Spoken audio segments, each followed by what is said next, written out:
All right, all right. Hello, hello. Welcome back to Angular Nation. We are here with another hallway track with the Angular team. Tonight we have Jessica Janiuk. This is very exciting. Hi, Jessica. Welcome. Thanks for joining Thank us. you, thank you, thank you. Glad to be here. So I started hallway track because I had the amazing opportunity to get to know some of the Angular team at conferences, just kind of hanging around during the hallway. It's really a nice opportunity to just have this format of just hanging out, talking without having, a talk or presentation or anything specific. And so I started a tradition of the hallway track with the Angular team, and I just try to pick on some of our favorite people. And I've been picking on Jessica, like, come and hang out with us. And I know you're working and actually have stuff to do, but I'm really grateful that you took the time to hang out with us this morning. So welcome. Thank you. It's Glad good to have glad you. to be a part of this. So you've been on the Angular team for a while now. How long have you been? Oh, when did I join? I think we're getting close to a year and a half that I've been on the team.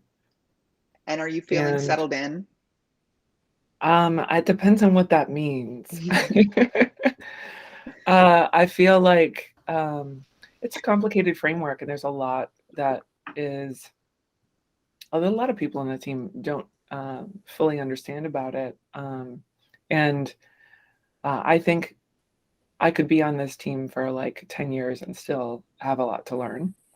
So I feel like I have grown a lot in my understanding of the framework. And um, I would say I've settled in the sense of like, it feels like my little work family. So, And you're contributing now, you're taking ownership of a little piece of it. Can you tell us yeah, about that? yeah. Yeah, so for a while, the animations package has been like unowned. No one was really paying much attention to it, and Matthias left, I think, for Reddit. It I, was I orphaned. think, I met Matthias once at Google I/O at like in like 2018 or something, and like asked him a question after a talk, and I think that's the only time we ever met, and he would not remember me at all. It Um, was cool. I had lunch with him in Amsterdam a few months ago. He was moving here with his girlfriend, and that's they're awesome. super cool. Yeah, so since no one owned it, and I actually have a strong interest in like visual presentation and animation because I have a background in video production. So and I used to do motion graphics, not well, mind you, but I used to do motion graphics here and there.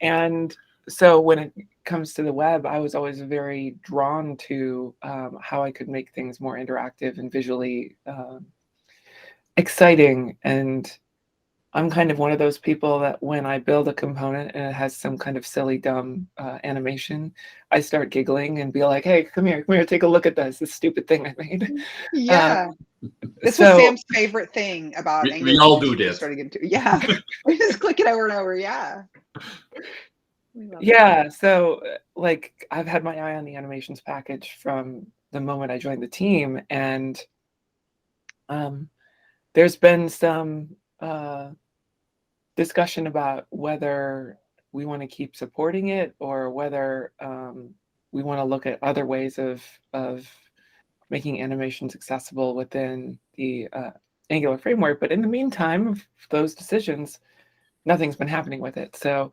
um, I just decided I wanted to own something, and I'm gonna do it. So I'm gonna wreck it. We know who to uh, blame. So yes. you start with like cleaning up bugs and just like maintenance and polish. Yeah. Essentially, what we did is we walked through, like I sat with another member of the team. We walked through the code base and like tried to identify things that we thought would be quick things to learn. And the funniest thing about it was my first intention was to just like, there were some generic objects, change them to maps so that they're more performant, because we had a couple of places in the animations code base where we were using the delete command, which is like crushes your performance on those objects. So I was just like, let's turn these into maps since we're just using them as maps anyway. And Due to some unforeseen magic in this package, it took me 3 weeks to just do a type change on the object because I had to understand exactly everything that was happening with this object throughout the whole and uh it ended up being a breaking change and had to land in it's like in the next major. We couldn't even Oh get it my in. goodness. So It always starts out small. yes. So that should be available in V14 when we get there. And there's a lot of just like refactory stuff that's happening. Better organization, better documentation so that we understand what's going on. I know that there was a question about like a bit about the ergonomics of it. So is the animations package easier to use? I usually go for plain CSS classes was the question. The answer is no. But I can tell you this much, I am not a fan of the ergonomics of it. I find even after spending a whole bunch of time reading through the code base, it still confuses me what each of these things mean. So I'm looking at the future of this animations package is like, sure, we need to maintain it, but we need a better direction. And there are several different directions we could potentially go. One thing we are discussing is potentially not really having our own native animations package and then just exposing hooks that you could hook into to trigger animations when elements are leaving and entering and whatnot. And the biggest issue that we have to solve there is that the framework currently, we don't really have a support for the delay of time before an element is removed. And that's when animations would occur. So we need to figure out a solution for how we can signal to the framework. Time Or travel, Jess. yes, well, my TARDIS is downstairs, so I'll have to. That's Sonder that's has something where very strong feelings on all of this. I think we were actually talking about this not that long ago, weren't we, Sonder, about the Angular animations and how there is, so generally it's probably easier. There's an easier way to do it, but there was one instance where it was that it was probably more complexity, but it is justified in one instance. You remember that conversation, Sonder? No. We basically said, I believe, if you have more complicated animations like the stagger would be a good example of where that. But if it's something simple, that it might not be justified. So it sounds like. I remember now. It is Yeah. the Angular animations are only useful if you need to stagger animations, because that is really next to impossible with CSS only. And the Angular framework helps there, but for most of the other animations, it's easier done with CSS animations and quicker also, because you mentioned the maps and the delete. The animations part of the code is not the fastest code around. That is correct. It is pretty CPU intensive, so the animations take a boatload of time in your browser, which cannot be a problem. Mostly it is not, because it is short-lived anyway. It should be short-lived. People are animating things over seconds, which is not a good idea, but so then wouldn't it help then for Jess to go through and remove all those deletes and replace them? Yeah, she just did that. That's been done now. Tedious, but it helps. Yeah, and we also deprecated the CSS. What is it called? There were two animation drivers. One is like the native native driver, and then the other, we had this older one that was CSS class focused, that was solely there for older unsupported browsers. So that's been deprecated. That simplifies things, but that is good. The code base is in like there are some situations where we've got very long methods and it's hard We to all follow do. the code. Well, yes, but we don't have to. And there are, it is a goal of mine over the next probably quarter to like there's a key thing that is the flush animations method or flush keyframes. I can't remember which name it is, but it is the thing that goes like, we're going to do all the stuff now, and it's like 400 or 500 lines long. And it doesn't need to be that long. It's hard to follow. It's very brittle, and that is probably my primary personal goal, to get refactored into smaller, well-named, self-documenting methods that we can like understand what's going on.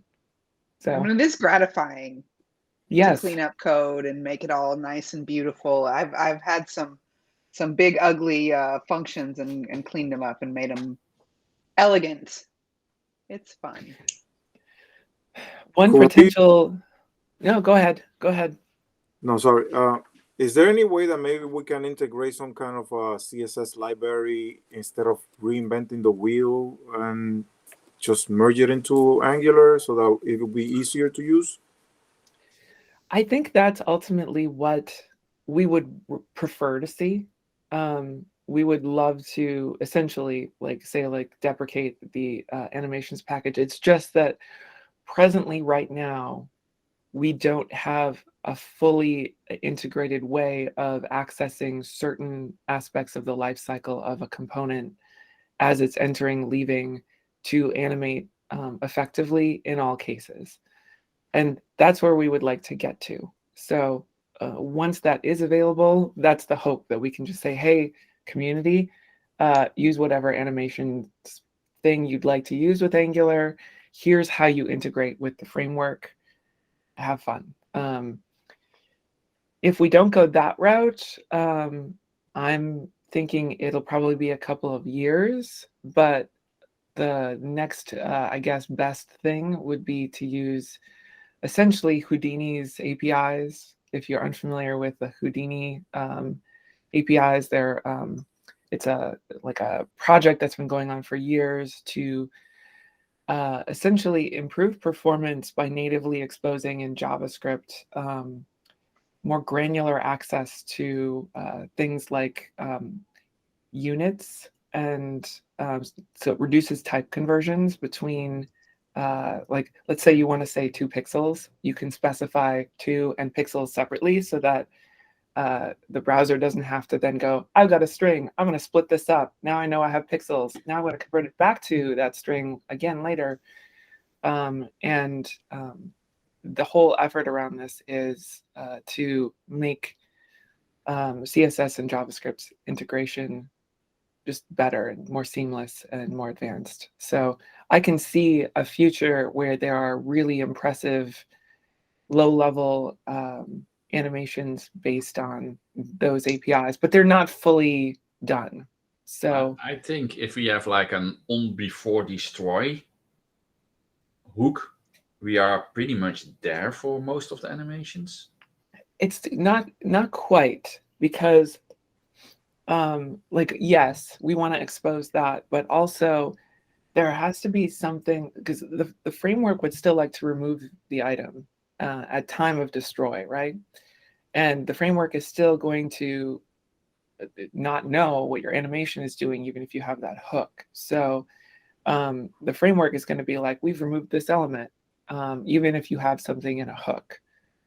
So if you're trying to animate something out, it's going to disappear. So one thing we've also talked about is actually trying to maybe make a web standard for like a virtual element that when you have destroyed something, you can still get access to the removed element natively in the browser and do an animation on it, even though the element has been officially removed from the DOM. And if we had something like that, it would benefit everybody, all frameworks, and it would make it, we could add that on before destroy, and people could grab access to that virtual DOM element and do their animations, and the framework wouldn't care because it would do its removal at the same appropriate time, and you could get all the fancy benefits of animation. So these are all things we're talking about, but they would have a ways to go before they would become Yeah, standard. putting something in the standard is going to take at least 2 to 3 years. So Mhm. It's interesting But to see the directions that it could go. yeah, yes, I mean, realistically, like fully improving and making the ergonomics of the animations package better is probably going to take that long anyway. So, also I would love a couple of events being fired off on key points, like the on destroy, like just plain DOM events, not anything else. Yep. So you can hook up your animations from CSS or basically anywhere, Yep. instead of just inside of Angular. There are a lot of really good animation frameworks that are now next to useless if you're using Angular, unless there would be like a couple of events. If So, cool. if I didn't have the project in front of me that I'm working on right now, I might be working on proposals like that, but at the moment, my plate is full, unfortunately.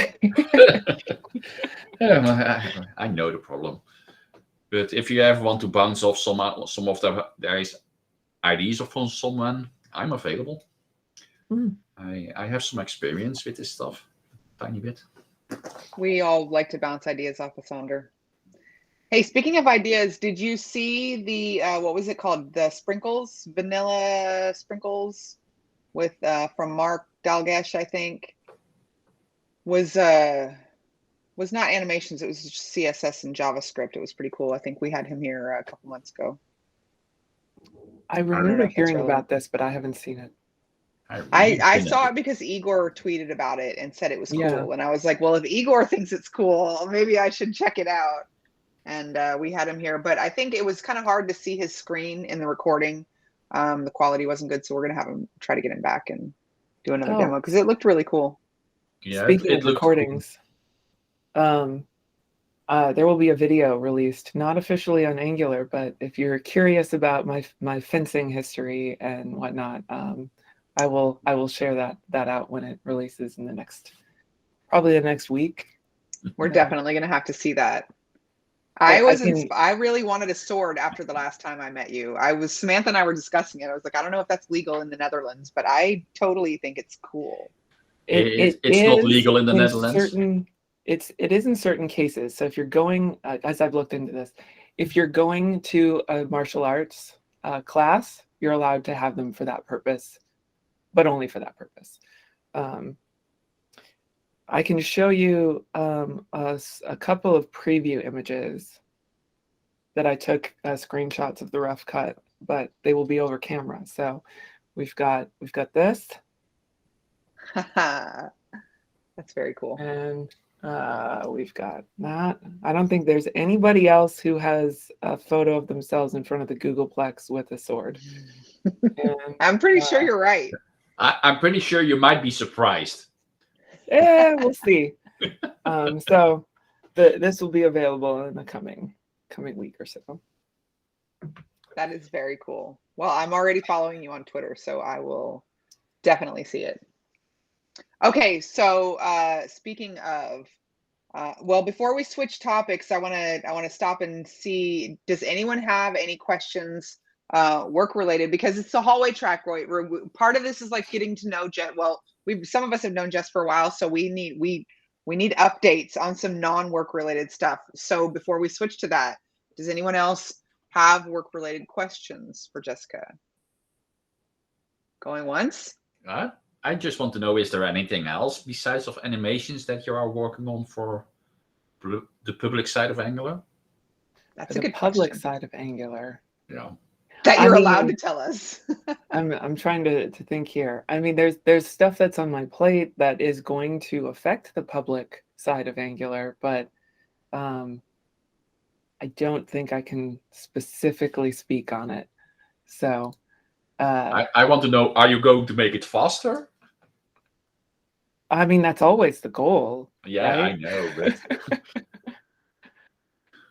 yeah, there's only so much they can tell us, Carlos. I know we do this sometimes in the hallway track. Like, I know, but I can't tell you yet. Okay, Natty had a question, and then I think Rob has a question. Oh, what, I wanted what to I can tell you. what I can tell you is that there definitely won't be other Wonder Woman actors in my talks for the future. Definitely won't be. Well, we're glad that we have you. We all have to get a little girl power inspiration sometimes when you come around. Next thing you know, we will all have swords. You'll be a trendsetter. I hope so. If you need someone to teach you, let me know. Absolutely. I have a nonprofit. You need to come and visit sometime. Although I don't think you can get that in a carry-on, but maybe we can find some. Yeah, probably not. Okay, there were questions. Go ahead. Natty, did you have a question, Natty? Yeah, I just wanted to go down the same tangent as Sander, and I wanted to know how it is decided what you work on next. Is it anything that has been in the RFCs, or is there like a clear path of what's coming? So I know this has been mentioned in keynotes. We have kind of a backlog of projects that is referred to as NG Elephant, that internally we have a whole bunch of stuff that's on our backlog, things that we're aware of, things that need project proposals, but are otherwise like we just don't have the priority right now to do it. So there's a whole process by which we kind of evaluate every quarter, every year, what our next year might look like. And yeah, there's some long-term projects on there that, excuse me, coffee, maybe need someone to take them on, and we look to see who might be able to do that, and then that's kind of where things come from.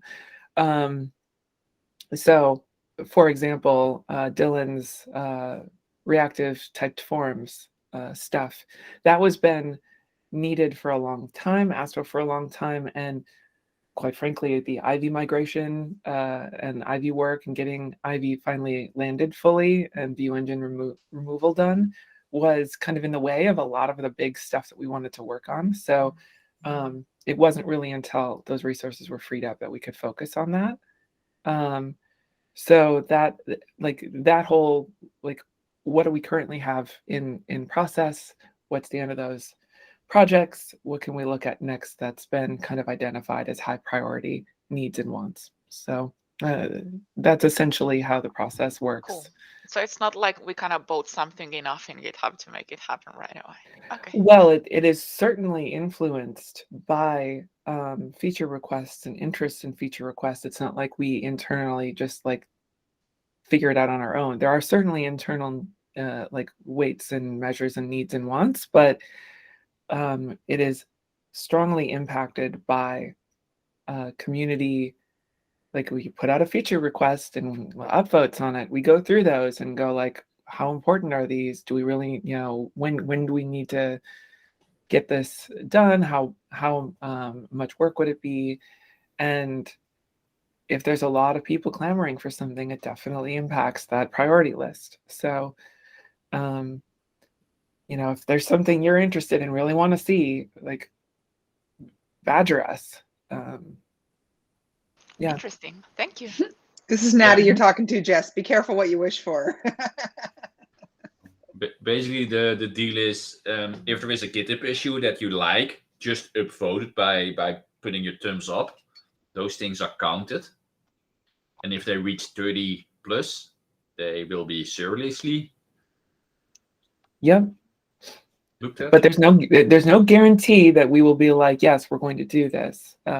Sometimes we look at those and we kind of look at the feasibility, whether it's a direction that we think the framework might go, and sometimes that, you know, people don't like it when we make a decision on that. And ask me how I know, because I've had to close a few of those issues, and there's there was a little bit of backlash. No, on the internet. Yeah. Rob, did you have a question? Yes. So now that we are almost all over with COVID, kind of, Are you going back to the office, or yes? Are you still working from home? Or is it remote work more difficult, or is it easier for you? So there's a whole range of things happening with people on the team. Some people are full remote. I mean, we work with people all over the world, so remote is normal for the Angular team. I do live in the Bay Area, and we have the option to go to the office now. Like the mask mandate was like recently lifted. So, and one of the reasons I haven't been going is because I get mask acne and would rather not have to wear a mask for 8 hours a day. So I've been avoiding going to the office for that reason. But now the mask mandate's lifted and I still mask, but I'm like, if I'm going to be in the office, I don't have to anymore. So I might actually go in and see my actual desk, which the desk that I have assigned to me, I've never seen. So because I moved offices midway through the pandemic is when I switched teams and then like moved, and we had the option to move different offices. So I have an assigned desk I've never been to. And I do enjoy being in the office. That said, there is a lot of joy in sleeping at home and not having to lose an hour of my day each way commuting, even though if there's no traffic, it's like 20 minutes if I drove. And a commute in the San Francisco Bay Area and the average workday, it's pretty awful. So I will go back when the time comes, but we're also looking at a hybrid week where we are only going to be in the office a couple days and at home a couple of days. So I'm debating whether I want to do the full remote thing because I've got a pretty good setup here and the vast majority of my time at Google has been working from home. So it's just comfortable. So we'll see. Good question. Thank you. All right, I'm not going to let her forget about the R2D2 updates. Anybody else going once, going twice? We've got the Friday social coming up starting in about 20 minutes, so we're going to have more people wandering in with their beers pretty soon. And I know Jessica's going to have, Jessica, you're more than welcome to stay and hang out with us for the silliness of the Friday social if you have time. But I know all of us, raise your hand if you have actually been waiting for the R2. Are you actually here for the R2D2 update? Raise your hand. I've been excited about this. Look at those hands going up. We got to see it. Can we see it? So I will have to unplug and take you on a trip. So let's go. You get to see a less polished angle where I have my fancy light and my microphone. And so here we go. This is exciting. Things are going to change in a couple seconds here. And you can, for those of us who didn't see the last time you were here, maybe while you're going, you can catch us up on where we left off in our last. Showing around, you might be using your phone with Meet.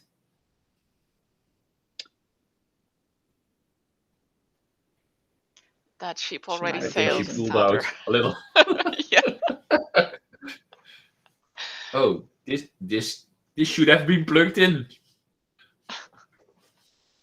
Hey, it wouldn't be the first time we had technical issues. Yeah. It's going to be worth it, y'all. Well, Rob, how's your technical issues doing? I've seen you doing more talks lately. Is you got all your stuff straightened out now? Yes, I have. Cool. Okay, we're almost there. We believe in you, Jess. Wi-Fi. we believe in you. We're not seeing anything because your screen is frozen, but Yeah. There we go. There Okay. you go. We're all good. All right. Yeah, I have Ethernet, and I forgot I fully disabled Wi-Fi. So when I unplugged, everything disconnected. Okay. This is fun. So we're going We're going on a downstairs. journey. And so we're coming into this room here. We've got my my Starfleet pride flag. So here's R2 right down here. Oh, it's like a real life size. I love it. I was picturing like a miniature, but that's like the size. Yes. So we've got fully aluminum dome. I've got some 3D printed guides up here to keep, because there's actually two domes. There's an outer dome and an inner dome. And, is it gonna have like? Is it gonna like? Is it gonna have like features? Is it gonna move and have lights or anything? Why are there two domes? It needs to serve beer later on, right? Exactly. So we'll get to that, because there's a table next to me that is covered with parts. So over here we've got these are the utility arms. I don't know what utility they serve, because they don't really look to me like they can actually hold anything or do anything, because especially since they both move in independent ways. So He's just so cute though. And like, yeah, so this is the frame, and it is made by a guy in Texas who runs a CNC mill. And the dome is made by a guy who runs a manufacturing company in Ohio. And there's a bunch of other stuff here, but here is a table full of parts. So okay, my version approves. Over the last couple of months, I've been on a parts binge, because I've been working on this project for 7 years, and it's mostly sat here because it's not cheap, and I just got tired of waiting. So we've got aluminum legs here with all the detailed components that you can see more closely here. Did you have those custom made, or is there a way to make them yourself? There are ways to make them yourself, but so there's a builders club. It's an international builders club, and there are people within this club that kind of specialize in certain parts, and typically you can just acquire them through people who make them. So that's how I acquired all of these. Yeah, astromech.net. It is a really old, outdated forum. Like, legit, they haven't updated the site's software in almost I think a decade now, since 2012. So I'm sure it's incredibly vulnerable. Wow. Not like that I'm implying. Yeah, exactly. So yeah, and what's interesting here is each of these components. What this looks like a solid block. It's not. We've got this component, which is milled out of aluminum. This is called the booster cover. And we've got these little things, which are called the struts, that go on the outside of the booster cover. These are acquired separately. We've got the leg horseshoes, which are here. Also acquired separately are the details on here. So we've got little buttons over there. We've got hydraulics here. So it's going to move. It's like actual hydraulics? Is no, it going to move? Hydraulics. Okay. I'm going with the standard blue R2D2. Okay, so it's static, right? It is not static at all. What? This will be a fully. There will be speakers, lights, sounds, drive system. Oh, so cool. The dome turns, like, here's this here is the motor that will turn the dome. And we've got these little things here. This is the lights in the front that turn red and blue, and the little chip. These are the LEDs, custom boards that people have designed to make the lights light up. I also have the little blinkies that go in the front panels. There's 2 of them. You can see the custom boards have fun things printed on them on the back that no one gets to see otherwise. But these are fiber optic transfer of the LEDs. Gosh, there's so much here. Things that you never thought were on a droid. These are called the coin slots because they look like coin slots. So you can store your coins safely, guarded by your R2. Right. Right. So it will be roaming your house at some point when it's built. So this is the little remote controlled one that they used to sell in stores, and I've been using this as my like guide of where things go. So you can see where my thumb is right now. Those are where they are, and you would probably never know that those were there unless you were looking very closely. That's so cool. Yeah, so each of the little components that exist for R2 have individual makers that make them. Right here, I've got ankles. So these go obviously right above the feet. The feet have not arrived yet. And some of these are actually rather difficult to acquire because people come in and out of the club, and some makers stop making, and then it's hard to acquire those things, and they need to have new people make them. So, but it's all enthusiast driven. So, yeah, this is this project. It's incredible. It's going to be a milestone when you finish it, right? Are you going to share it with the community? We're gonna keep bugging. No, it's only ever going to be in this house, and no one will ever see it but me. No, once it's done, I plan on taking it to events, and really, what a lot of people do with their R2s when they're done, or whatever Astromech they build, is they go tour with the 501st. So if you're unfamiliar with the 501st, that's a community nonprofit group that does really high level cosplay of Star Wars characters. They have like a real high bar for getting in. You actually have to kind of get approved to troop with them, and they get to go do children's hospitals and comic book events, or even appear in shows like The Mandalorian as stormtroopers, because that's legit how they had those folks in there. And actually, in the latest Star Wars trilogy, the R2-D2 in that is built by community members of the R2-D2 Builders Club. There is also a BB-8 Builders Club.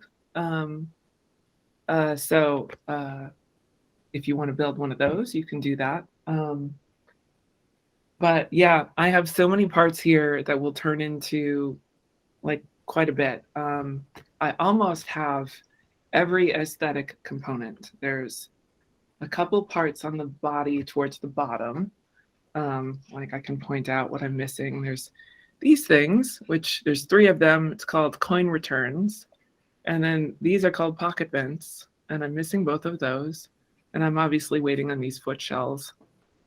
Now what mine won't do is automatically lower the middle foot and like tilt back, and that's called, we call that a 2-3-2, so like 2 legs to 3 legs to 2 legs. So mine will be, I can manually raise the center leg, but for the most part it will just be a static 3-leg droid. The equipment for doing the automatic raising is actually pretty involved and takes up a lot of space in the interior of the droid. So the Lego version does have the whole, this one does have the whole, about getting that, but yeah, it has the whole mechanics for the 3rd leg. And mine does too. It's just not automatic. Yeah, it's not automatic here too. It's cool though. I was surprised how much detail is really in this Lego thing that is also in the real thing.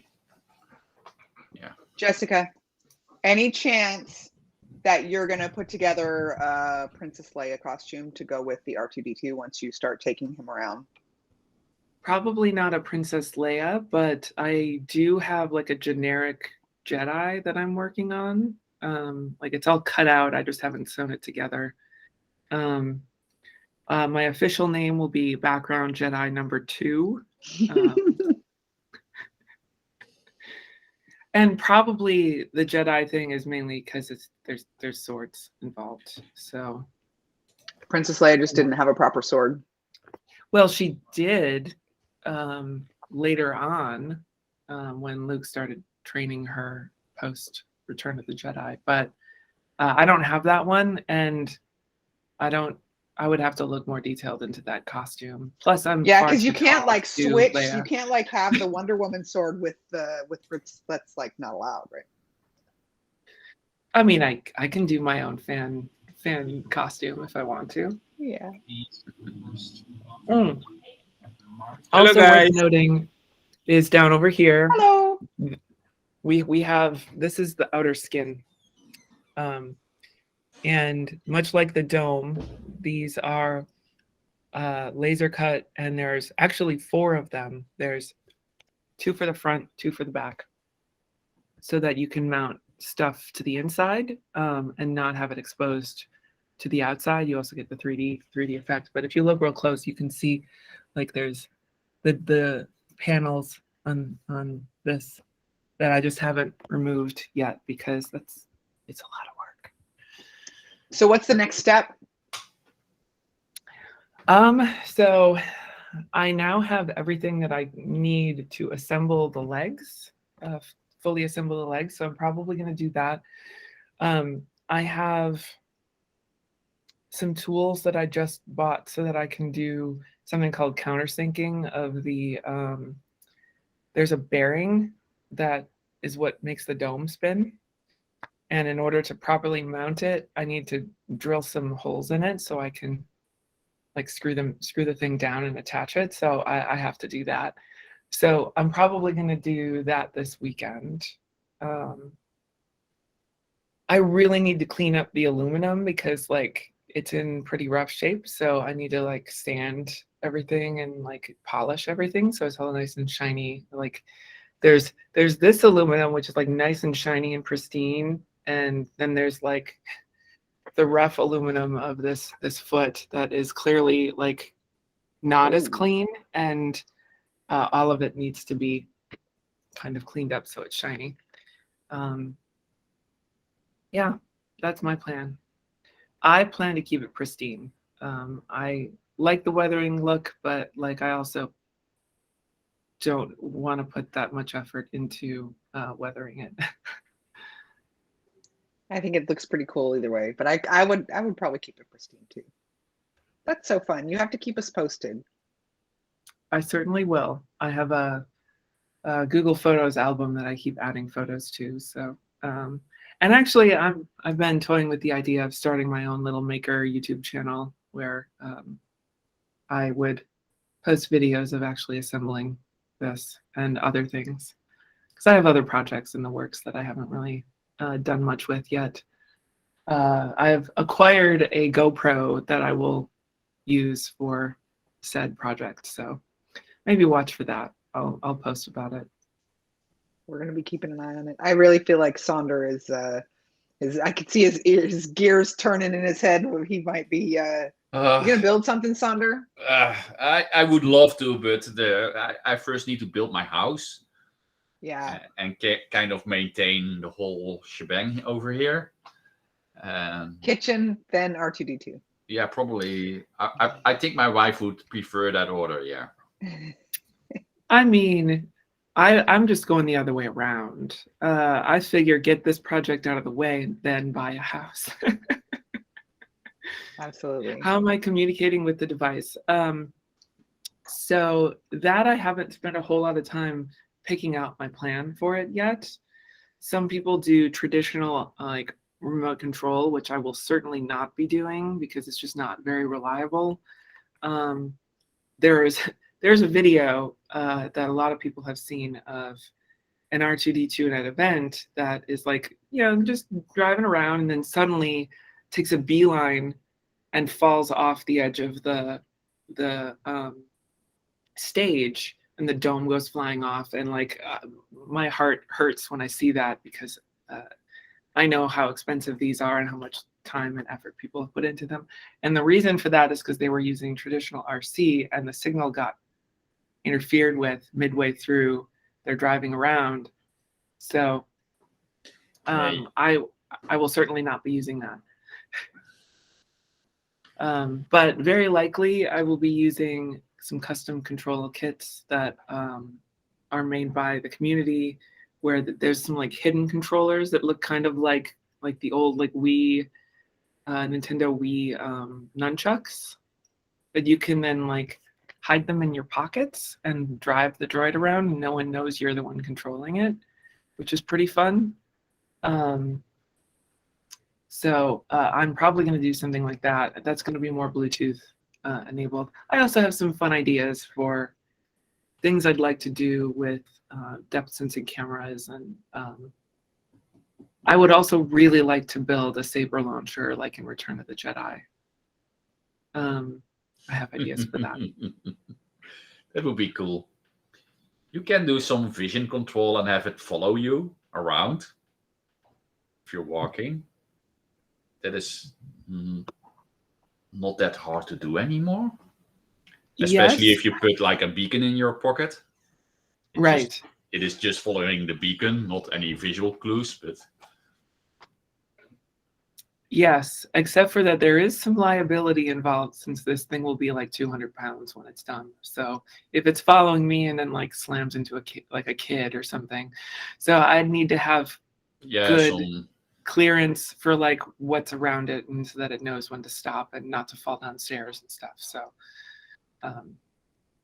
well, LiDAR might be a nice extension of the thing. Yes, I would have to figure out where I could safely put it and not have it visually affect the aesthetics of the droid. So lots of things to figure out. Yeah. We're gonna stay posted. We're gonna keep getting updates along the way. It's very cool. All right, I'm gonna turn off the recording. Again, Jessica, you are more than welcome to stay and hang out if you have time. We're gonna have some beers. Some of us in Europe, it's the end of the day, so we're just gonna stay and hang out. Look at the swords. That's so cool. All right, if everybody wants to come off mute and help me thank Jessica, I also want to thank AG Grid, as always, for helping us sponsor these awesome events. And thanks, Jessica. Thank you, Jessica. Welcome. Thanks, Jessica. Thanks, Jessica. Live long and prosper.